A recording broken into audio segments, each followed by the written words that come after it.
Kjo javë ka qenë vetëm e përqendruar te normat e interesit të Bankës Qendrore Amerikane, një parapritje dhe parashikim mund të themi nga tregtarët në tregjet financiare që mendojnë që normat e interesit do ulen në dhjetor. Kjo ka sjellur këtë rritje të tregjet e aksioneve, uljen e dollarit, bondet 10 vjeçare të qëndrueshme me pak më shumë konsolidim ose anim për lart ditët e fundit të javës, dhe kripto duke u akumuluar ose konsoliduar në këto zona. Floriri gjithashtu ka pasur një rritje të çmimeve të larta historike, ose përshkon në atë drejtim, dhe silver, argjendi, ka pasur një rritje të çmimeve të larta historike, me naftën duke qenë ka pasur një farë supporti tani të fortë dhe ka filluar rritjen në ditët e fundit të javës. Por unë do të përqendrohem herë te lajmet kryesore ose ngjarja kryesore që do vi javën tjetër, që janë normat e interesit nga Banka Qendrore Amerikane. Shkurt, 89% të tregtarëve dhe investitorëve presin një ulje të normave të interesit. Dolën disa shifra ekonomike, të dhëna ekonomike për Amerikën javën e kaluar, që tregojnë që inflacioni është i qëndrueshëm dhe shenjat janë pozitive, me revistën Economist duke thënë që janë 2 herë më të sigurt, ose double down është një shprehje për kur shkoni në kazino dhe dy fishoni bastin, që dhjetori do ketë ulje normave të interesit. Edhe Reuters ka bërë një sondazh që tregon që do ketë ulje të normave të interesit. Në revistën Morning Star kemi pasur ose diskutojnë që në dhjetor do ketë ulje të normave të interesit, por ka disa përçarje mrena Bankës Qendrore Amerikane. Okay? Kjo është diçka që do ta shikojmë me kujdes, sepse përçarja është lidhur me ngadalësimin e ekonomisë dhe inflacion ngjitës, themi inflacion që nuk po shkitet dot, nuk po çlirohet dot inflacioni. Besoj që dhe ju si dëgjues dhe unë personalisht kam parë që çmimet vazhdojnë të rriten me 2, 3, 5, 10% ndonjëherë çdo 3 deri në 6 muaj. Tregon që inflacioni vazhdon të jetë problem jo vetëm në Amerikë, por dhe në ekonomitë të tjera globale. Unë jam në Londër, besoj që shumë nga ju jeni nëpër Europë ose nëpër shtete të ndryshme dhe e ndjeni këtë impakt, dhe ju që jeni në Shqipëri besoj që e ndjeni, dhe inflacioni është një nga gjërat të themi më problematike të tregut momentalisht. Tani do të flisja pak për tregun e aksioneve.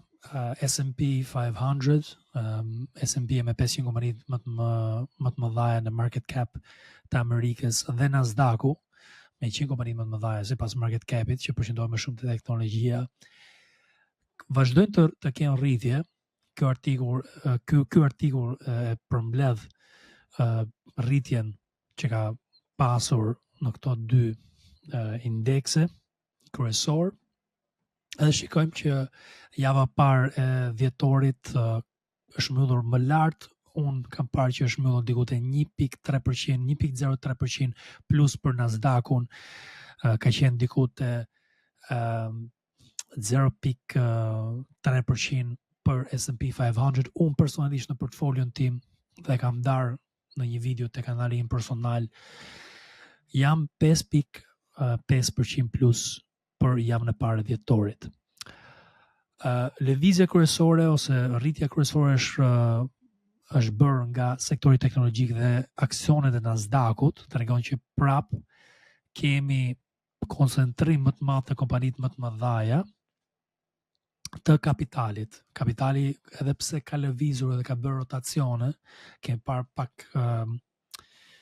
shpërndarjet e kapitalit ose përhapjet e kapitalit në aksionet e tjera mrena S&P 500, prap përqendrohet shumica te top 100.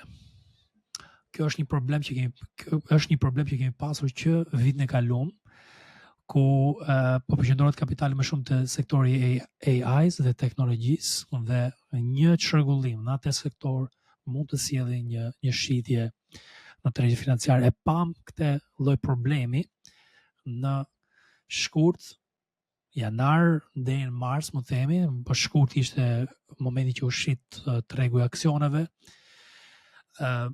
që patëm atë rënjen e thellë të papritur kur ndolën lajmet e tarifave. Edhe direkt pam ulje të madhe të sektorit teknologjik. Volatiliteti, do të toja, do ishte më mirë që unë të ndaja me ju ndoshta grafikën time për S&P këtu ku po e diskutoj situatën. Ja ku e keni S&P 500 që ka pasur këtë rritje të vazhdueshme. Gjithashtu ke edhe Nasdaqun që ka pasur këtë rritje këtë javë të vazhdueshme. Volatiliteti ka qenë, për mendimin tim,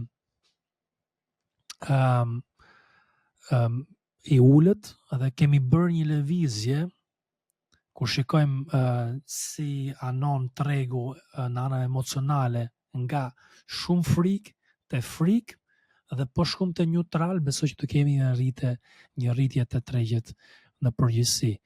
Këto janë mendimet e mia për situatën e temi psikologjike të tregut dhe ku jemi. Tani duhet mu loja pak sektorin e kriptos. Për sektorin e kriptos kemi parë pastrime të mëdhaja të aksioneve të kriptot, me një, le të themi, likuidime të mëdhaja që janë bërë me lëvizje të ndryshme që po krijohen tani. Kripto ka pasur një fillim të vështirë. Ky artikull tuk flet për themi uljen e kriptos që ka fshi gati $1 bilion e basave të hapur me leverage, me le të themi me X, me përqindje plus që traktojnë tregtarët me leverage.